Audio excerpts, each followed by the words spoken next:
This is a Sage Story. Hi, I'm Paul. I'm 70 years of age now in 2015, and I'm in Philadelphia right now, and I have been for most of my adult life.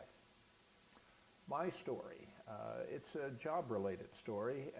I was in my early 30s, about the mid-70s, and I was working at the hospital of the University of Pennsylvania, and I was in patient collections and credit and collections at HUP, and working my way up. And I gave my boss an idea. I said, medical insurance is kind of confusing. Why don't I give a quickie course in it? It'll be explaining the rudiments of medical insurance to peers, and would be social workers, doctors, secretaries, so on and so forth. At the time, I was a member of an organization, Philadelphia-based Credit and Collection Managers. So I gave this course. It was well received. It was a quickie course. And in the audience, I found a man who was also a member of the association who was impressed by the course. So he approached me shortly afterward and said, I'm getting ready to retire. He was a grandfatherly type.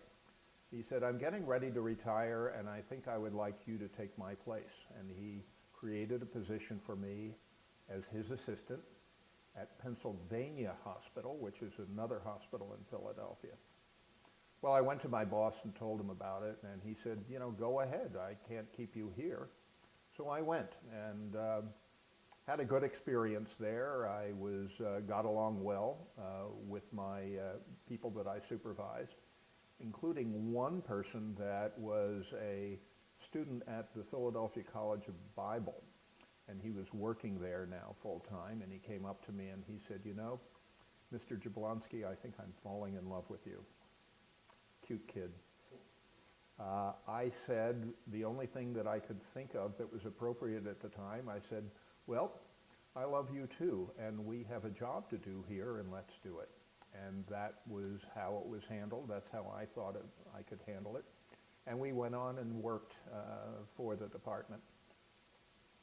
I thought things were going very well when all of a sudden my boss called me into his office and he said, you're not working out too well here.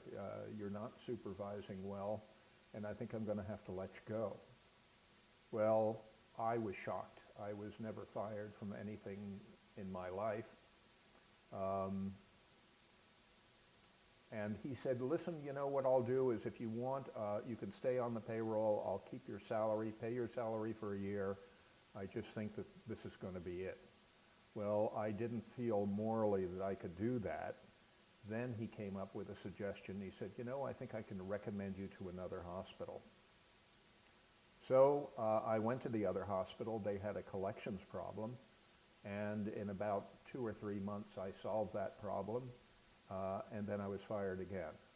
And I really had to take a hard look at myself. I figured, what am I doing wrong? Here it is. I had an ideal job, fired, another job that he recommended to me. I was fired again. What's wrong? Well, it so happened that about 3 years down the line, I was in a gay bar in Philadelphia, and one of my not my co-workers where I worked, but one of the people that belonged to the Association of Credit and Collections Managers, he worked for another hospital, and he was in the bar, and he said, I know why you were fired. And I said, why? And he said, that very day when your boss fired you, he was on the phone with me, and he told me why you were fired. I was fired for being gay.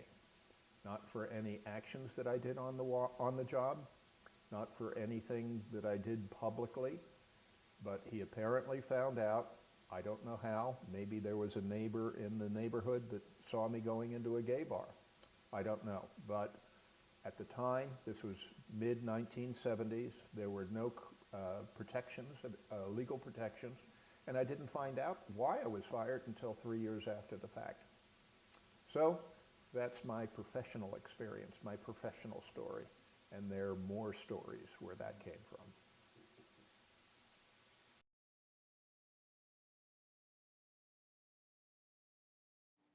Share your story at sageusa.org/Sage Story.